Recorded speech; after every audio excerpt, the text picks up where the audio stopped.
السلام علیکم رحمۃ اللہ۔ کیا کسی ملک پر، کسی حکومت پر جادو کا اثر ہو سکتا ہے؟ یہ پچھلے دنوں ہمارے ملکی حالات کو دیکھتے ہوئے کچھ لوگوں کا یہ سوال آیا، کیونکہ بعض ایک حکومت دوسری پر اور دوسری حکومت پہلی پر یہ الزام لگاتی نظر آئی کہ آپ لوگ تو جادوگروں سے بھی مدد لیتے رہے۔ میں نے جب اس چیز کو سمجھا، دیکھا اور سوچا، اس پر ریسرچ شروع کی، تو مجھے یہ پتہ چلا کہ ہر دور میں جو ظالم بادشاہ تھے یا کوئی بھی بادشاہ جو ہے وہ جادوگروں کو اپنے ساتھ رکھتا ہے۔ آج کے حالات میں کسی کو کوئی بلیم نہیں کرتا کہ وہ جادوگر ہے یا وہ جادوگر نہیں ہے یا کیسے ہے، کیا ہے، کیونکہ ہمارے تو ہوا میں تیر چھوڑنے کی عادت ہے نا ہمیں، کہ کسی کو بھی، ہمارے پاس مریض آتے ہیں وہ ہر ایک کو جادوگر بنائے بیٹھے ہوتے ہیں، ایون ان کا بس نہیں چلتا وہ مجھے بھی جادوگر کہہ دیں۔ تو مطلب لوگ ہمارے ہاں تو ہر ایک کو جادوگر بنانا، یہ تو کہیں سے بھی ہمیں وہ نہیں لینی پڑتی دلیل۔ ہم کہہ دیتے ہیں جی اس نے میری طرف دیکھا تھا لہٰذا یہ جادوگر ہے، اس نے مجھے دیکھا تھا ایسے لہٰذا یہ جادوگر ہے، اس نے کالے کپڑے پہنے تھے لہٰذا یہ جادوگر ہے، اس نے جو ہے وہ باہر نکلتے ہوئے مجھ سے فلاں چیز کے بارے میں پوچھا تھا لہٰذا یہ جادوگر، یعنی فضول دلیلیں۔ بہرحال میں یہ بتانا چاہ رہا ہوں کہ کسی ملک پر جادو کا اثر ہو سکتا ہے، کسی کی حکومت جادو کے ذریعے بدلی جا سکتی ہے۔ دیکھیں، یاد رکھیں، کسی بندے پر جادو کا اثر ہو سکتا ہے، کسی حکومت پر جادو کا اثر نہیں ہو سکتا۔ جادوگر جتنے بھی باطل بادشاہ گزرے ہیں، جتنے بھی ظالم بادشاہ گزرے ہیں، ہر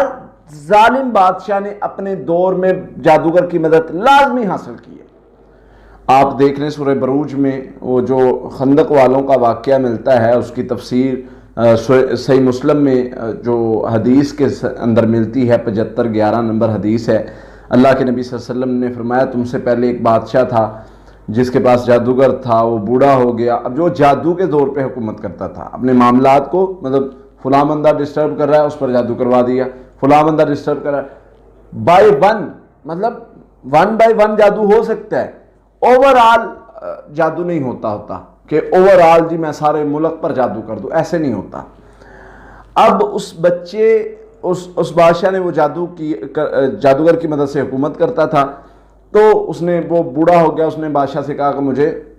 کوئی بچہ دو جس کو میں جادو سکھا دوں۔ یہ لمبا واقعہ ہے، جس کو جو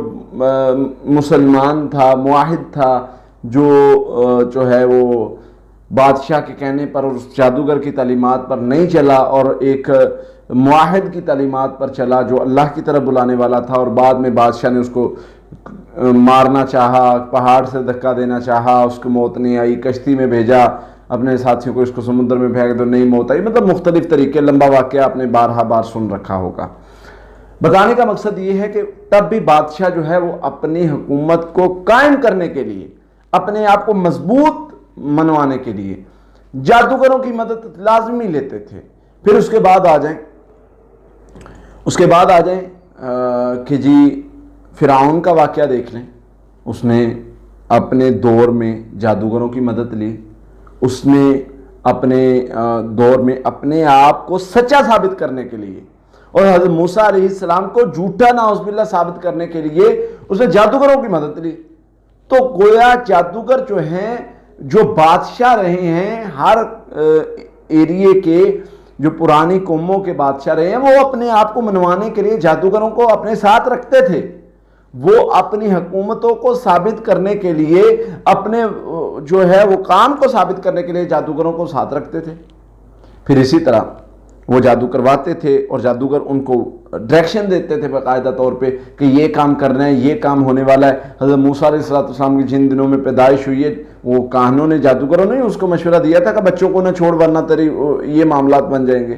تو یہ جادوگروں کی مدد سے یہ معاملات چلتے رہے۔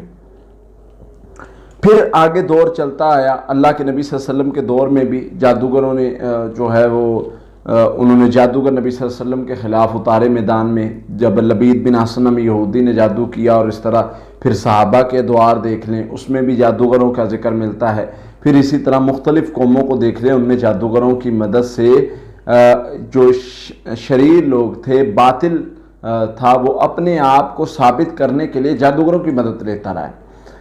اب آ جاتے ہیں آج کے ملکی حالات پر۔ دیکھیں آج کے ملکی حالات کا ذمہ دار آپ جادوگروں کو یا جادو کرنے والوں کو نہیں ٹھہرا سکتے، یا یہ نہیں کہہ سکتے کہ فلاں نے حکومت کا پلٹا جادو کی وجہ سے کر دیا یا فلاں نے اس طرح۔ کیوں؟ کیونکہ جادو ہوتا ہے ایک پرسن پر، ایک شخص پر، ایک شخصیت پر جادو ہو سکتا ہے۔ جادو پورے حالات پر نہیں ہوا کرتا، جادو پورے ملک پر نہیں ہوا کرتا۔ جادو کی وجہ سے ایک جادو کو لمٹ کے اندر اللہ نے طاقت دی ہے، شیطان کو لمٹ کے اندر اللہ نے طاقت دی ہے کہ وہ اس حد تک بڑھ سکتا ہے، اس سے زیادہ نہیں بڑھ سکتا۔ تو جادو جنات کے پاس اتنی طاقت نہیں ہے کہ وہ کسی کی بھی حکومت گرا دیں اور کسی کو بھی ہلا دیں، ایسا نہیں ہے۔ ہاں لمیٹڈ ان کی طاقت ہوتی ہے کہ انسان کو بیمار کر دیں، انسان کا مائنڈ بدل دیں، انسان کے مائنڈ میں کچھ چیزیں چلا دیں جس کی وجہ سے اس کا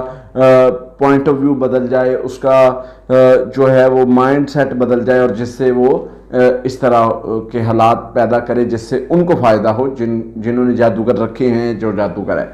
تو اس طرح تو ہو سکتا ہے، ادروائز ویسے کہنا جادو کی وجہ سے یہ کر دیا، وہ کر دیا، ایسا کر دیا، ویسے کر دیا، یہ نامناسب بات ہے، اس طرح نہیں کہنا چاہیے۔ تو جادو کا اثر ہوتا ہے، ہر بادشاہ اپنے ساتھ جادوگروں کو رکھتا آیا ہے، لیکن جادو کرنا، کروانا اور جادو کا ساتھ دینا جو بھی اس میں شامل ہوتے ہیں، وہ یاد رکھیں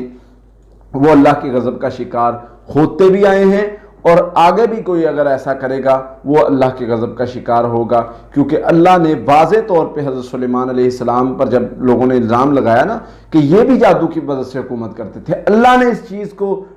انکار کر دیا، ڈینائی کر دیا، اللہ تعالیٰ نے صفائی بتائی، حالانکہ نام بھی اللہ صفائی دیتے تو ضرورت نہیں تھی، لیکن اللہ نے فرمایا وَمَا كَفَرَ سُلَيْمَانُ وَلَكِنَّ الشَّيَاطِينَ كَفَرُوا يُعَلِّمُونَ النَّاسَ السِّحْرَ، یہ کفر میرے سلیمان نے نہیں کیا تھا، یہ جادو سیکھنے سکھانے والا عمل یہ شیاطین کا تھا، یہ ان لوگوں کا تھا۔ تو اللہ تعالیٰ نے اس چیز کی صفائی بیان کی اور کفر کا لفظ استعمال کیا جادو کرنے، کروانے، سیکھنے سکھانے والوں کے لیے۔ تو جو بھی آج بھی اس چیز میں انوالو ہوتا ہے وہ اسی زمرے میں آتا ہے، جادو کرنے، کروانے اور سیکھنے سکھانے والوں میں جو بھی